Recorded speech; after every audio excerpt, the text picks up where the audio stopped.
Hi, everyone. Thank you so much for joining us tonight for our chapbook launch. So for anyone who's just meeting us and our press for the first time, I'll tell you a little bit about us. Jack Pine Press is based here in Saskatoon. We were founded in 2002, and for almost 20 years, we've helped poets and artists make weird, beautiful, handmade poetry chapbooks. We encourage collaboration and the sharing and learning of new skills, the intersection of artistic disciplines, and the exploration of what a book is permitted to be.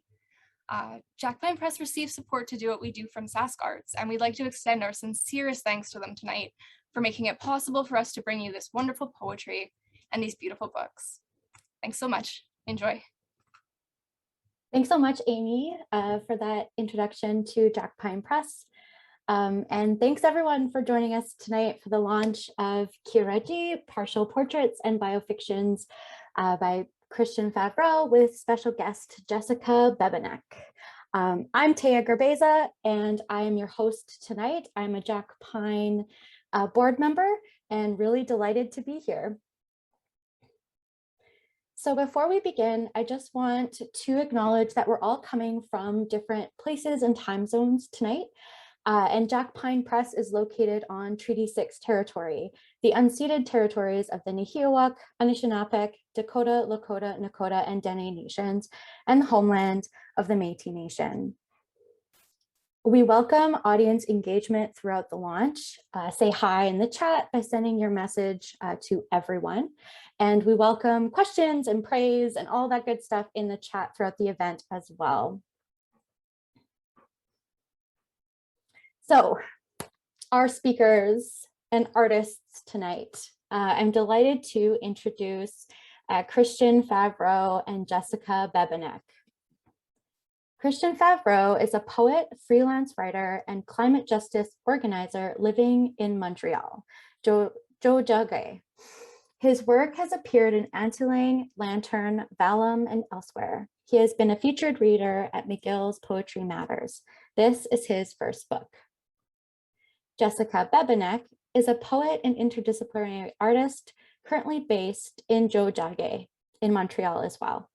She teaches poetry and bookmaking and works as a risograph printer and bookmaker at Concordia University's Center for Expanded Poetics, where in 2017, she organized the International Occult Poetic Symposium. K2 Tog, her collection of knitting patterns for poems, was released by Berlin's Broken Diamond Press, and her knitting performance, The Wasteland, was featured at Toronto's Nuit Blanche in 2017.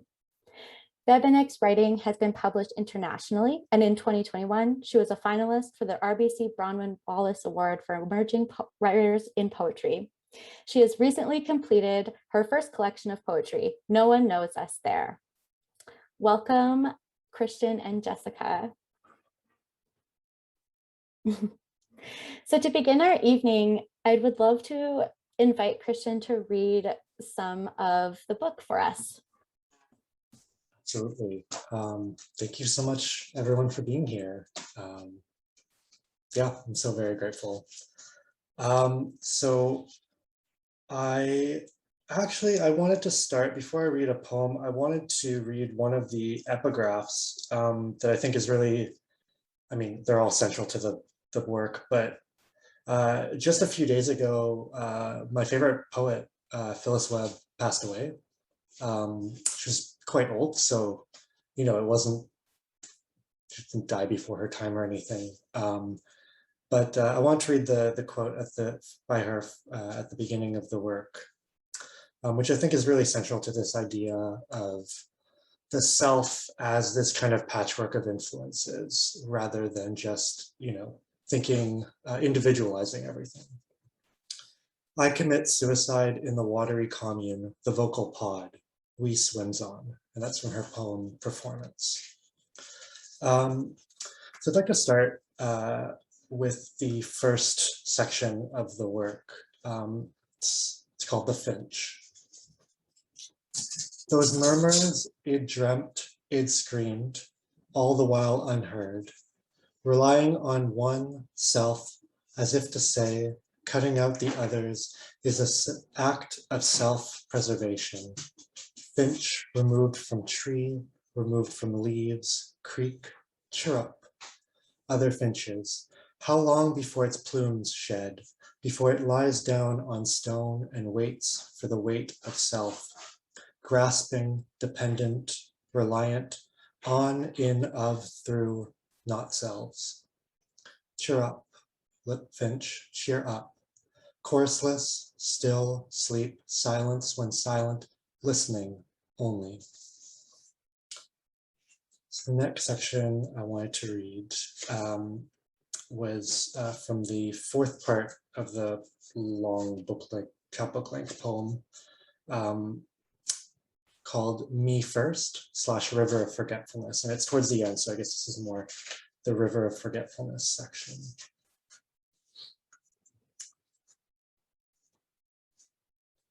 I forgot the river itself. I forgot my grandfather. He is gone. The him in us remains, the liminal us in him, out like a light. He is gone. I can sit and put my feet in, but the water has changed. I will not recognize it. Knee deep in white water, candles left on the rocks, leave ignis fatuus, flicker on then off, plunge, rapidly plunge, screeching with a mouthful of water, letha, lithely into an oxbow. The image of your face is gone. Water, vomit, more water. The crickets have not stopped their chirp. I have no response. Melos, marchons, marchons, perpatume perpatao, sooner or later, ça use, kurazome, it all gets real. Breathe, spot the halcyon. Je suis toi, mais pas toi, exactement. Je et un autre. Un Martin pêcheur, plein d'illusions, sans allusion, plein d'allusions, d'illusions, dilated, stretched into bones, and break, silence and death so easily mistaken. Then the bird flies away, way, way, away, lease, way, listen, way, lease, way behind, lamplight eyes, hovering, swaths of black cloth hesitantly blink, reposing the vasts, conserving, waiting, feathers in her hair, lurking, follow her around, but, lay in the sun, but, walk on all fours, but, simulation is to paucity as I am to you for all moments but this one. Purr, purr, pearly eyes, staring in the mirror, but no one looks back. La, ici, can you see? No apperception, dysmorphia to utter erasure. Only Narcissus, for all his faults, became other, fell in love with the other in himself. Narcissus, yellow core, extending white lashes, foolish stem, foolish bridge between object and subject. The contemplation killed you. Clarity, far less, careless, scare, blackened, clothes, and charred, singed, singing single voice against the cream yellow looming sky. The leaves fall so slowly, black boughs healed by spring. Less charring with time, char less. Claritas, your growing, chivalric cartil, age, golden dandelions brush across cheville. Melos, shall I walk? Walk on. Stroke the fur, the brush, under, over, 3 chickadees charred, cut from black cloth. Can they fly just after 30 days? The forest calls assertively. Oh, the heat rises 2 degrees.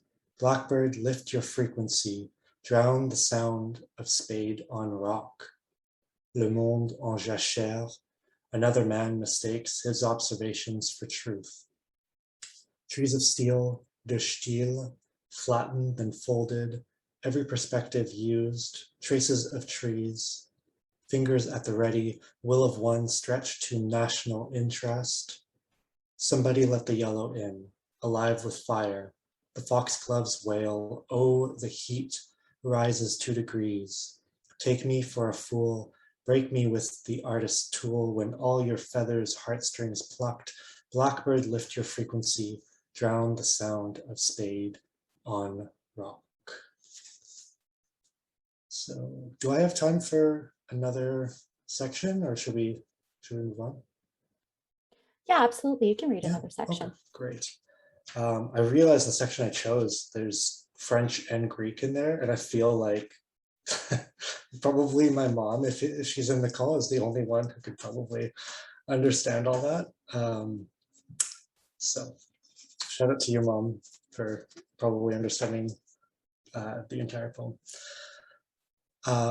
So this part comes after a section in which I kind of document a falling out with a friend, that relationship has since healed quite a bit. So that's good. And it really gestures towards this next part, Arundhati Roy's, all of her work, because all of her work is beautiful, but an essay she wrote where she, much like in her first novel, really wants to focus on the small rather than global politics, and really thinking about everything on a big scale, really focusing on the small. She sees that as a way we can reimagine our systems. So I was kind of thinking about that as I was reading that. Let us be more exact, little God, little universe, reflected, expanding in my eye, known and shrunk, to fit in, to flit into a small century, a sequence, a hand on a wrist, holding gently, letting go. These echelons are not unknown to us. The careful tower of silver spoons stands tall, stands proud. What have I done and what will I do? What will have I? I have done very little, for I am small. Little excuses us. The more, the bigger the distance. We are, must be small, swaying in the mist, tears trickling down crow's feet.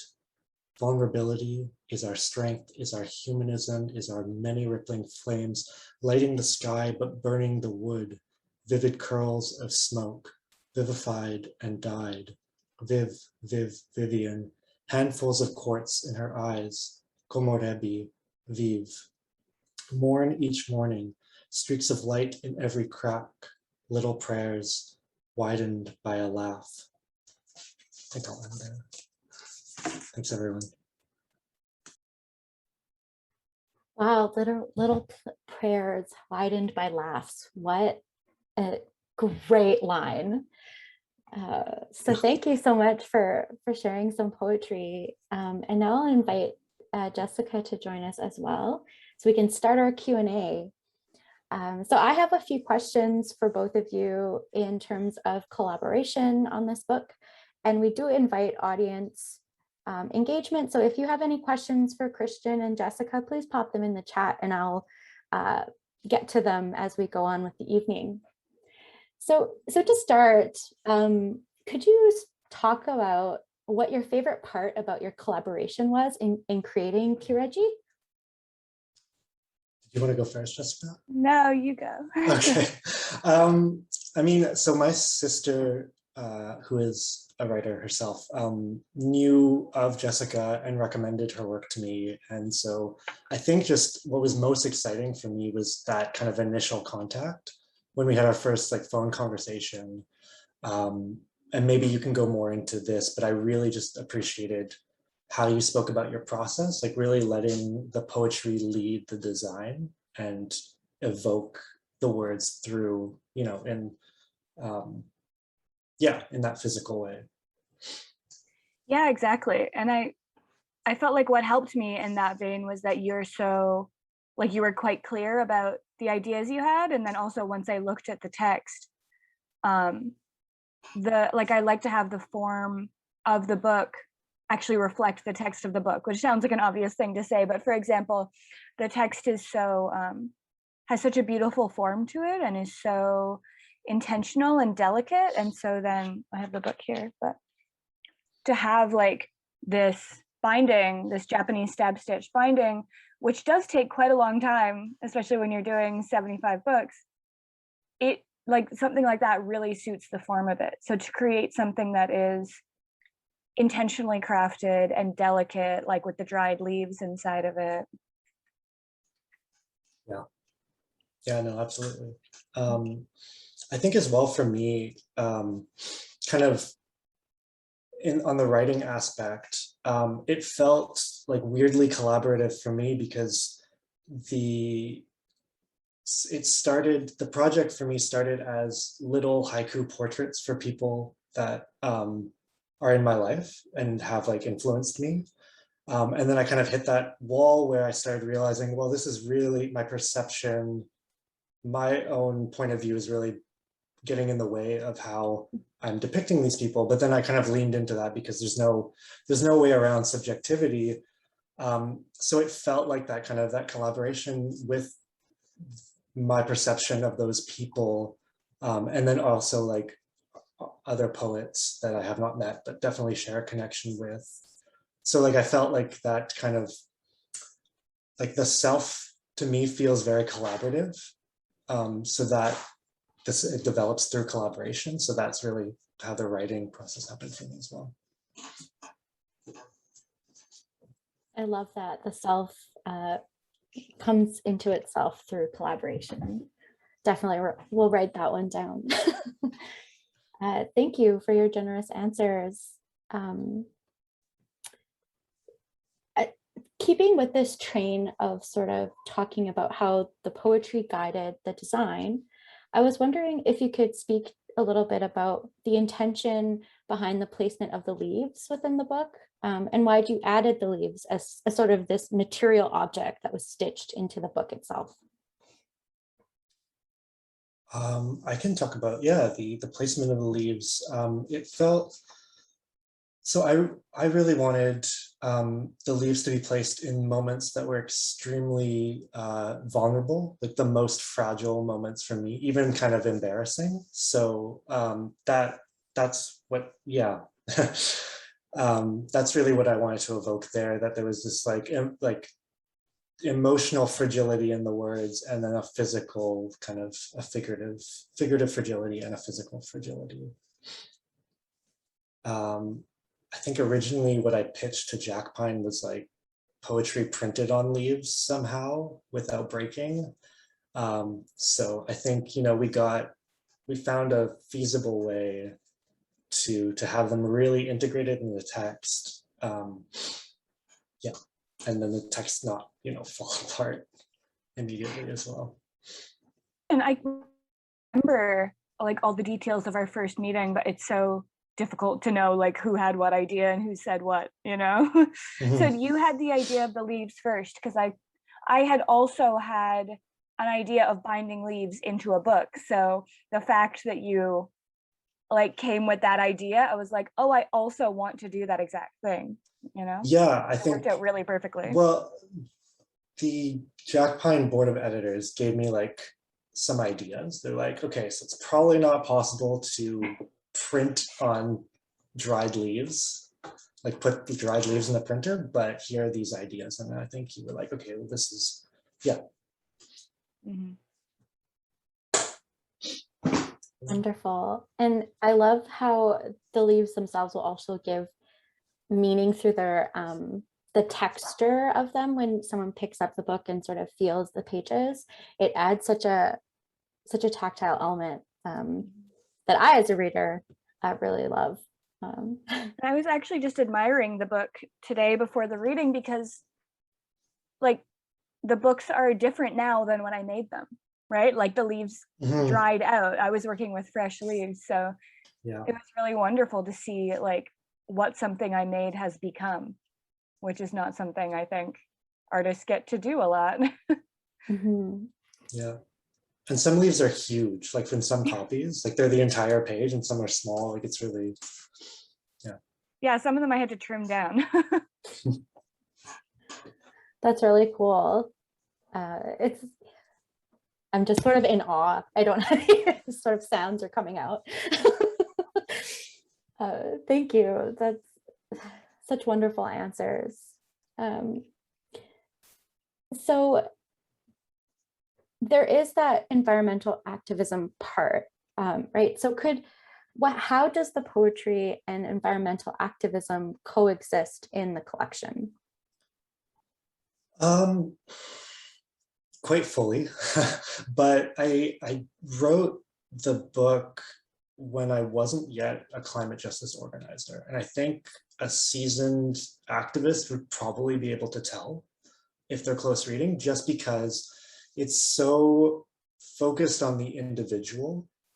And so but the work does chart kind of this like this process of political education that I was and still am undergoing. It helped me articulate kind of early forms of despair and climate grief, and even helped me through kind of some missteps, which are there in the book, like, you know, when you're feeling despair, and you haven't accessed organizing spaces and you're really approaching huge I mean, we've seen what's been happening in BC, right? Huge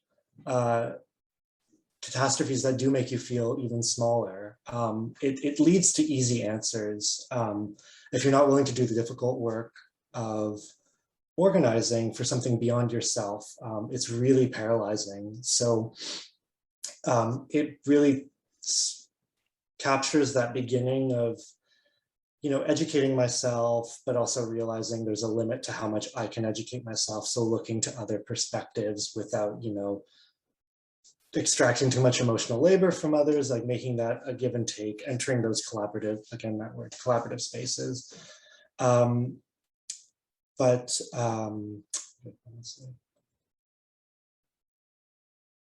But I wanted to keep all those messy bits in because I think it's important to show. I wanted, by the end of the book, so I went back quite a bit later once I had been organizing to finish the book, and really emphasize listening and not having the answers. Because partway through the book, the speaker, me, claims to have some answers, very easy answers. And so I think that, I mean, I'm going off on a tangent, but that for me, it really does show that important learning process, and that moment of recognizing there's a problem and feeling really stuck.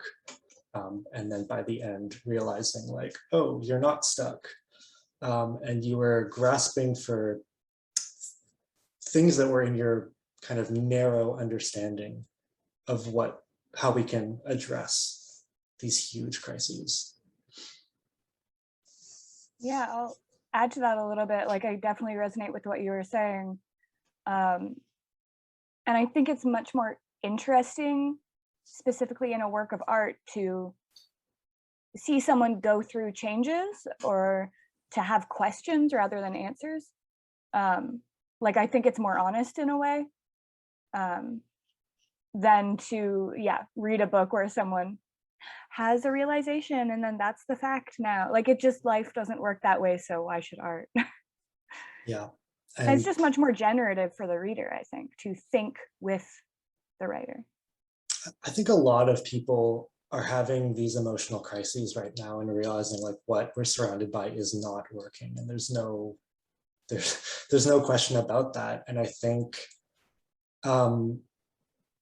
people who are maybe have been thinking about these things for a bit longer, I think have to remember that where they started as well and show that process. I think it's important to not forget that, you know, we're all learning and unlearning, and it's really messy. Yeah, definitely. Asking questions and thinking with the writer, I think, is such an important aspect of this book, and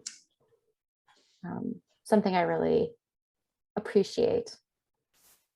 And add... to go back to, go for it. Everyone needs to say more. Yeah, and I'm actually, well, I just finished a poetry collection, my first full-length collection, and it has like 2 distinct parts to it, and the voice changes quite a bit, and it's literally just sort of my poetic voice like 8 years ago versus now.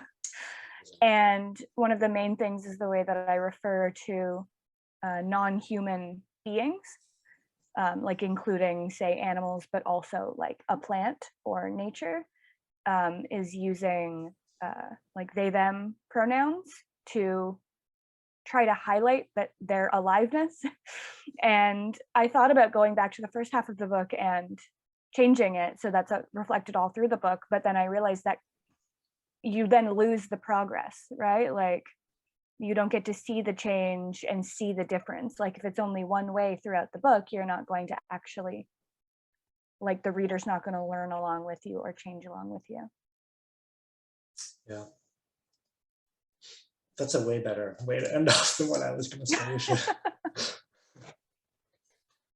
Oh, I wanted to, actually, I feel stupid. I wanted to, when we started, plug Jessica's work. She's an amazing artist and a poet. You should check out her website.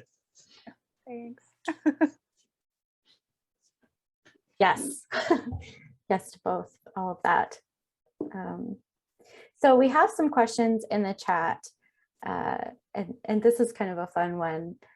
Dawn asks, is a leaf a poem? Is a poem a leaf? And if so, what is the tree? I actually saw that as it popped up, and I had to look up this quote because it immediately jumped into my head. It's from a amazing C.A. Conrad poem called Glitter in My Wounds. And it's, I met a tree in Amsterdam and stood barefoot beside it for 20 minutes, then left completely restored. Yet another poem not written by a poet. So my answer is yes. I mean, I think poems are just language that you notice, and language doesn't have to be words, right? So yes, I also agree. It is a poem. I mean, I feel like I can often have opinions on whether or not, like many, either whether or not I like or think a piece of art is good, with different kinds of writing or with visual arts or music or whatever. But I don't really feel like I can say whether a poem is good or not. Like, and like that, I think that goes the same for like poems written by trees, you know, like some things just sort of are the thing they are, like are imbued with their own spirit that makes them poetic. And so there's just so much more variance in that. I think different poems have different uses too. I've definitely written poems where I'm just like, oh yeah, you know what, this one's for me. No one has to see it, and it doesn't have to be good, but like it was very cathartic to write. And then the challenge is always like, oh, what goes in the book and what doesn't? Yeah, for what sure. was for me? For sure. Or often like cutting off the first half of a poem or something, because like you needed to write all that to get to the actual poem. I mean, this whole book was, I don't know, like 50 poems, and I just cut and then stitched it back together because they weren't good poems. But they had good bits in there, but those poems had to be written to get those good bits, I guess. Yeah, some of the best writing advice I've ever gotten was, instead of like crossing out the parts you don't like from your poem, you highlight what you do like. Like highlight what's working and then go from that. Yeah.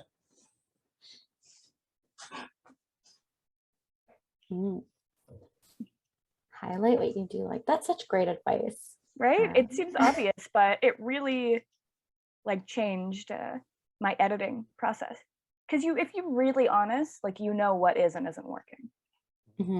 Totally. You're approaching it so much more positively. Exactly. Than you would, yeah. And it's kind of like, okay, what is like the best part of the poem? And then can I bring all the rest of it up to that level? Yeah. Be challenging.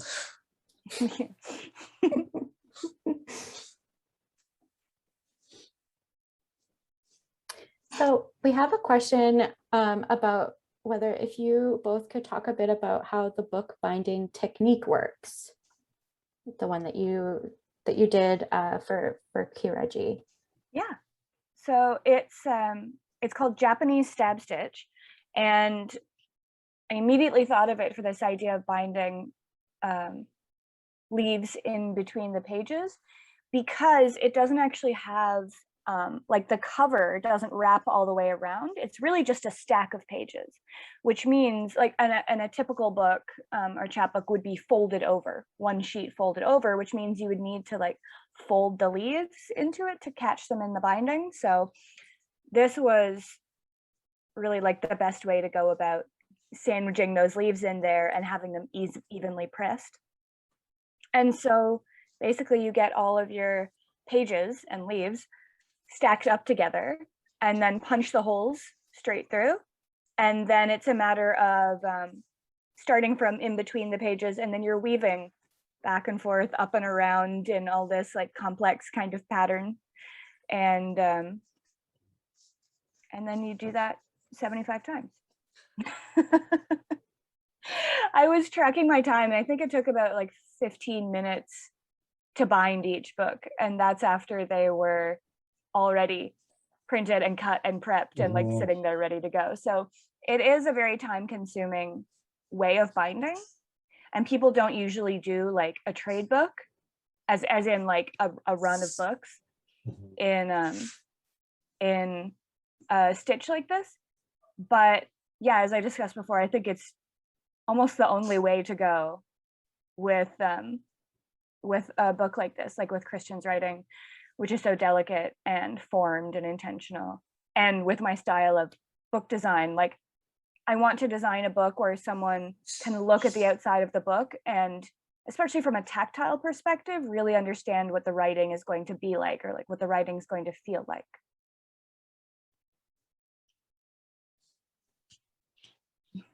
That's really, really incredible. Everyone, yeah. All of us are in awe. Also, I just get to listen to like a bunch of podcasts and chill out. So I'm making it sound like it's so awful, but I love doing it. But it is time consuming, and that's important. You know, that's that you can feel that. You can feel that in the book. That's a good point. The care and attention put into it. Yeah. Yeah, that's actually the word care jumped out at me. The care that goes into your writing and into the bookmaking. Oh, well, thank you. I wasn't complimenting my writing, but thanks. No, but I mean, that's an aspect, like when I was saying it's delicate and stuff. Yeah, that's like another word for it. And it makes the reader practice care so that they don't, you know, with the leaves and stuff, I think. That's so true. And slowness. Mm-hmm. I mean, I think that if someone opens it and breaks a leaf, I think that's a very cool artistic thing to happen as well. That you've changed the book. Exactly. You know, you've added some significance to that passage because now there's like a broken, fragmented leaf. Totally. Yeah, I designed a book of my own that was published alongside or like by Broken Dimanche in Berlin. And my idea for it was that with the book, I turn poems into knitting patterns and knit them. And so the book itself has some twine, which is what I use to knit the poems, twine and knitting needles attached to the spine of the book. And so I was really like encouraging people, you have the book of patterns to knit the poems and the materials. So like, here's what you need, and actually do it yourself. Don't just leave it on the shelf. But I don't think like hardly anyone did that because they didn't want to ruin the book, like quote unquote ruin. But if you're fulfilling the function of the book, are you ruining it by changing it? No, I'm really against this idea. And, you know, in gallery spaces and archives and things like that, the idea of any kind of exact preservation, it's just antithetical to the nature of being. The idea that it's not going to change and can stay in one state. I mean, that process of archiving in general is so flawed, right? Yeah. There's so much that we haven't archived that we couldn't find, right? So it's good to preserve, but I don't know. it's tough, it's complicated. Yeah, exactly. The politics of who is and isn't in the archive. I mean, for sure.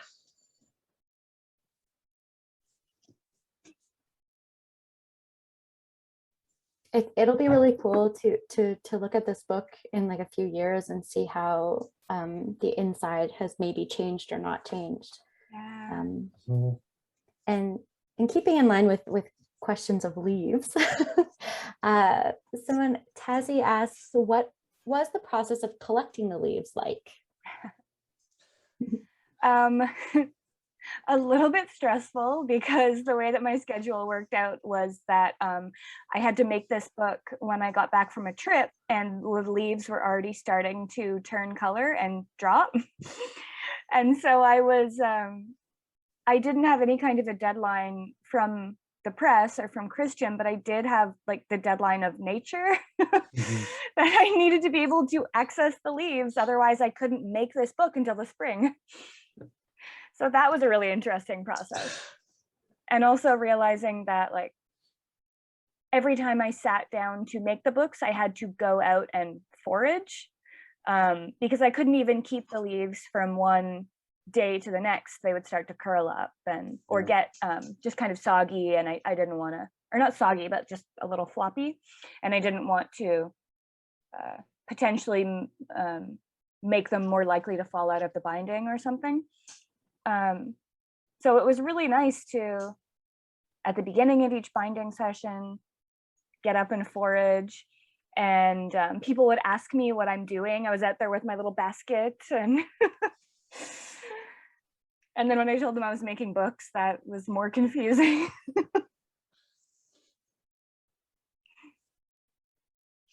Yeah, I would really like to make books, sort of, I guess, more in the realm of art books, out of more and more like natural materials and breakable and compostable materials. That is very interesting to me as well.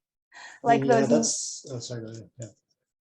No, I was just gonna say that's what we were going with like the color of the cover as well. Very like earthy tones, and yeah. Definitely, yeah. Yeah.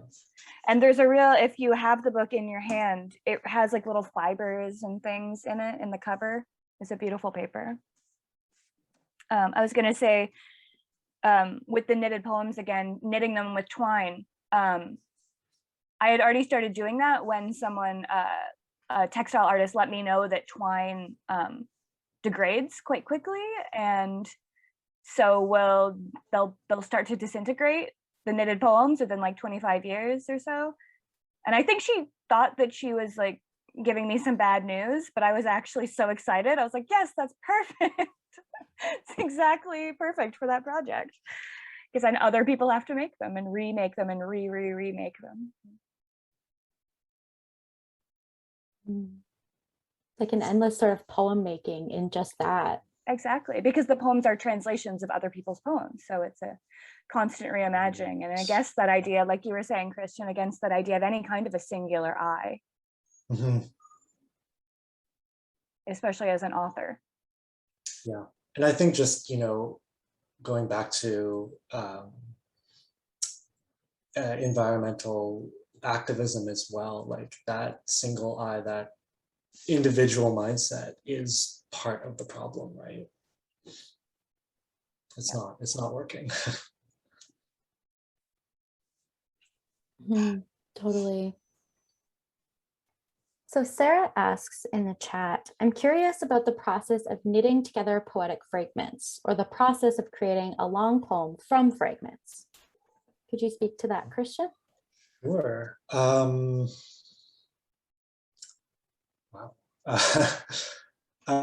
So yeah, so as I mentioned, I took some standout parts from poems that I had written for years that just, weren't working. And it felt really freeing to write that way, to, operate with like the intention of, okay, so I'm incorporating these kind of partial depictions of people I know, and using fragments of other works, and putting that all together and playing with at times, mostly the rhythm of the haiku, but really not kind of restricting myself there. But looking more at like kind of like the spirit of the haiku. And kind of stitching those fragments together, but through very rhythm-based poetry. That's kind of how I brought those pieces together. So I'd have, and some parts came out of the book eventually. They were just they just didn't fit the rhythm anymore. But that's usually how I kind of stitched them together, is I've operated more on like, I mean, if you read this, it's like, these are not sentences. They don't really make sense a lot of the time as sentences. They're much more rhythmic. They're much more playing with sound. And then literally playing with sound, because there's a music notation in this text. And that was a friend of mine who's a composer who did that. So there's another collaboration, I guess. I don't know if that answers the question at all, but.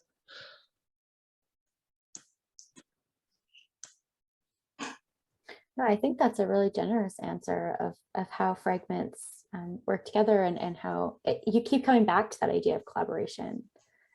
And Sarah confirms too, it does.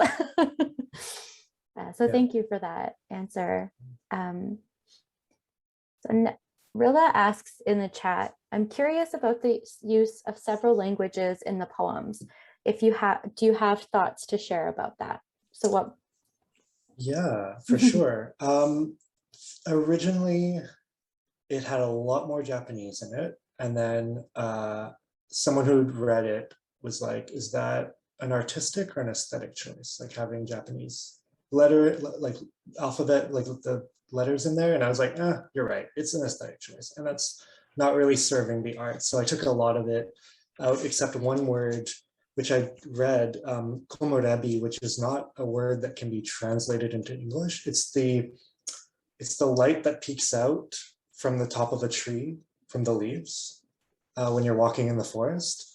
And then as for the Greek and the French, I'm half Greek and French, so that's where I was coming from. And what I'll often do is just kind of repeat things in the same language. But then, for example, like I'll say sayus, like I'm getting tired, and then I'll say that in Greek, kurazome, and then in English I'll say it all gets real, as if that's an equivalent to I'm getting tired. So playing with that kind of like not direct translation. Yeah, impossible to translate words are amazing. Translation is also such a collaboration between the languages too. So it's a really interesting connection with everything else you have going on in the book. It's really beautiful. And also mistranslations are so exciting.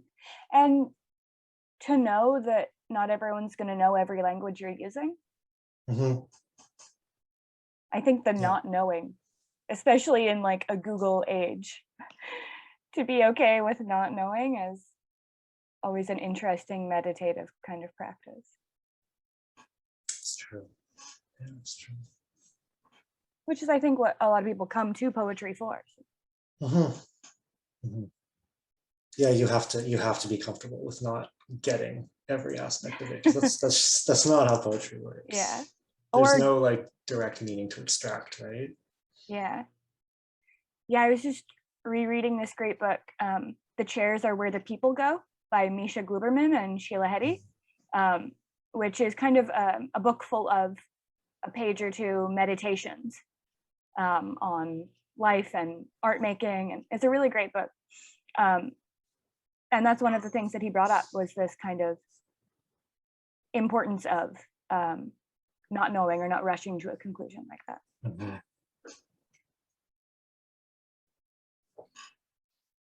Wonderful. We have another question for you, Christian, in the chat. Alyssa asks, Christian, did recording these portraits affect your perception of the subjects? Yes. I think because it started as haikus, they started as haikus, I had to be very exact with what exactly I was articulating about that person, a moment, or what I felt about that person. And so really getting like complexity in, what is it, like 12 syllables, 17 syllables. So I think, yeah, I mean, I think what I really noticed most was that this is very incomplete and I'm not representing this person like accurately at all, but they must not be representing me accurately at all when they're perceiving me. So yeah, but I think having to really think clearly about representing that complexity in few words is what, yeah.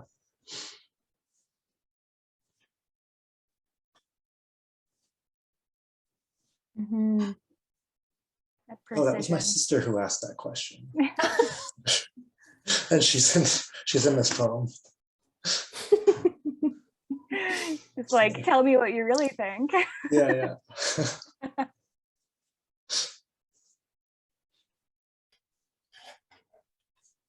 Well, do either of you have questions for each other that you'd like to ask before Christian does more reading of the book, or if any other questions come up in the chat? I hadn't thought about that. No pressure. If not, that's okay. Yeah, I'm excited to hear you read more as well. Oh, okay. Yeah. Do you have a home for your book of poetry yet? Or are you still shopping around? This is your launch. No, No, not yet. I am lucky enough to have an agent, so I'm just meeting with her about where to send it. So excellent. Yeah. Oh, it'll go great. What about you? What are you working on? I have another book coming out with a small press next year, so that's fun. And then right now I'm working on another small project. Yeah, haven't been able to write anything longer than 40-50 pages yet. It feels like very laser focused on kind of a concept, and then once I explore that enough, the like writing more feels just like padding, and then it doesn't work. So I'm not actually quite sure. Sorry, I'm such a huge fan of chapbooks and have like 4 chapbooks of my own and a couple that I've written and not published that I'm like, oh, I need to do that. But and now it's only now that I'm writing a full-length collection, which is still only like 80 pages, or maybe even less that I have. But yeah, it feels very long. Sitting down and reading 30 to 40 pages feels like, I don't know, like a nicer experience than like a 90-page to 100-page book of poetry. Like I can't do that in a sitting. It's too much. Yeah, I actually think the chapbook is, in my opinion, like the perfect form sort of literature or of poetry. Like it's my favorite way to encounter poetry, because I don't like reading just one poem in a magazine, because it's just like a little taste, you know? You don't actually get a good sense of that poet or what they're thinking about in any kind of complexity, you know? And or like a full-length collection can get too broad. And a lot of the time full-length collections like often aren't like about something in a way that I really like. Like I like a series of poems or a meditation on something. It'll sometimes just be like, here's all the poems I wrote over the last 4 years. Yeah, it usually is that. Yeah. Because it's so hard to stretch a concept to 80 to 90 to 100 pages, right? Yeah. And I think that's probably why my book that's coming out is essentially two books about the same thing. And the second book is kind of like rewriting the first book quite directly. Like there's poems that get rewritten.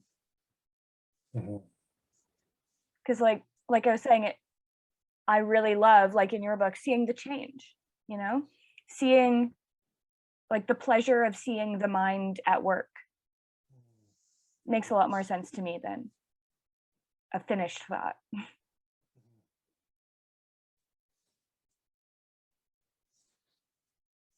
Okay, more poetry. Okay. Yeah, Yeah, let's hear some. Sure. You know, poetry for me is really a process. It's kind of like journaling, like thinking through things. Okay, I will.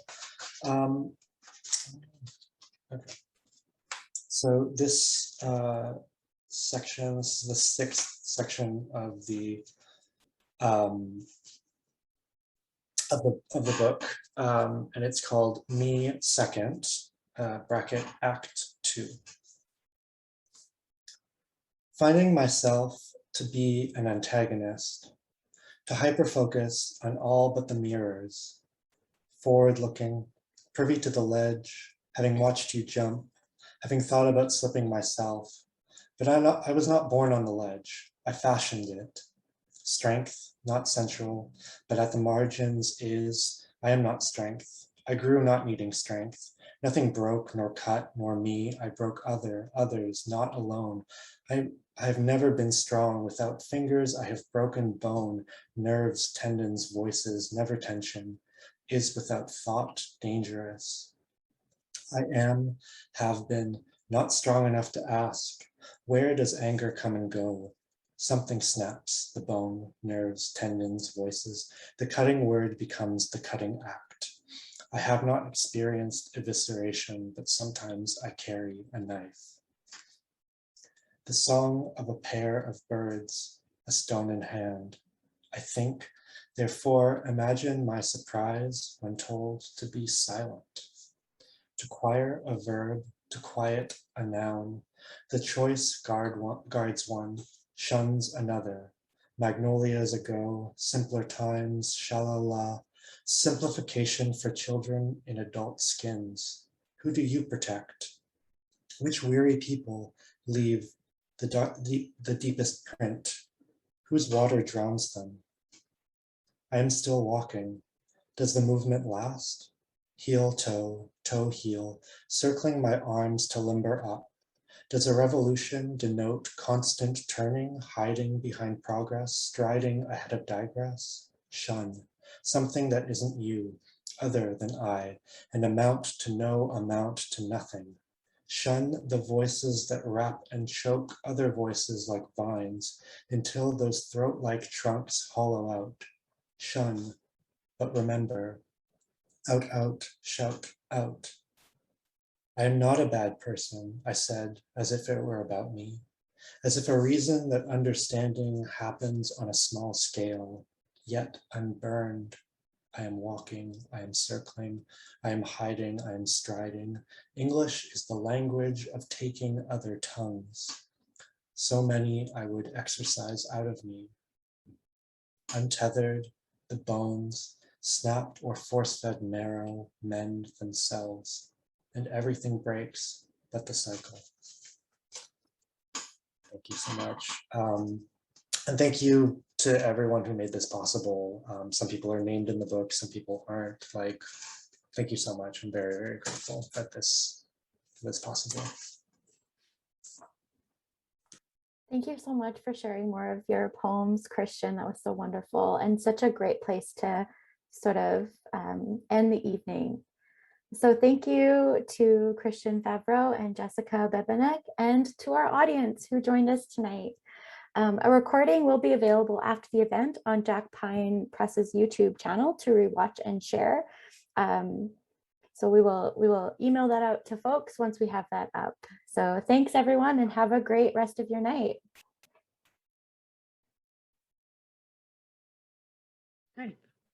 Thank you.